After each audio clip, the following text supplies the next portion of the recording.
অন্তর্বর্তীকালীন সরকারের প্রথম সাপ্তাহিক শুক্রবার ছুটির দিনে রাজধানীর নিত্য প্রয়োজনীয় বাজারগুলোতে ক্রেতা সমাগম একটু বেশি দেখা গেছে।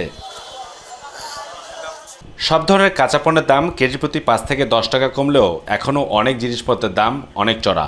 বিশেষ করে মরিচ ও আলুর দাম একটু বেশি। আমরা যারা চাকরিজীবী আমাদের কিন্তু স্যালারি ওইভাবে বাড়েনি, ঠিক আছে, কিন্তু জিনিসপত্রের দাম তো সেই আগের তুলনায় তেমন একটা কমেনি, হালকা একটু কমেছে, হয়তো 5 টাকা 10 টাকা এরকম। বাজারে গত সপ্তাহে এসেছিলাম, তো সেই সপ্তাহে আমি মুরগির যে দামটা দেখেছিলাম সেই তুলনায় মুরগির দাম কমেছে। কমলে তো ভালোই, এইগুলো মনে করেন 80 টাকা করে, আরও কমলে 60 টাকার মাঝে থাকলে আমাদের সমস্যা হয় না।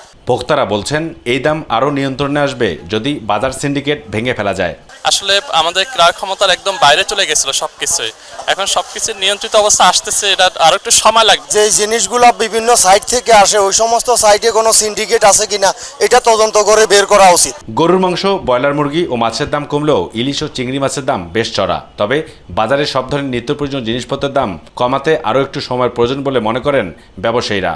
যেরকম রসুন ছিল আপনার 220 টাকা 30 টাকা, আজকে রসুন 200 টাকা বেচতেছে। আদা ছিল একসময় 320-300 টাকা, আদা আজকে 260 টাকা বিক্রি করতেছে। তাহলে আগের তুলনায় কোন আগে যেটা 80 টাকা ছিল এটা এখন 60 টাকা 50 টাকা বিক্রি চলতেছে। শুধু মরিচের দামটা একটু চড়া, এছাড়া সব সবজির দাম কম।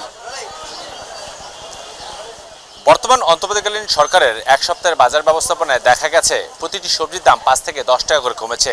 তবে যারা কিনতে আসছেন সেসব ভোক্তাদের দাবি এই দাম আরও যেন কমে এবং সহনশীল পর্যায়ে আসে, তাহলেই তারা স্বস্তি ফিরে পাবে।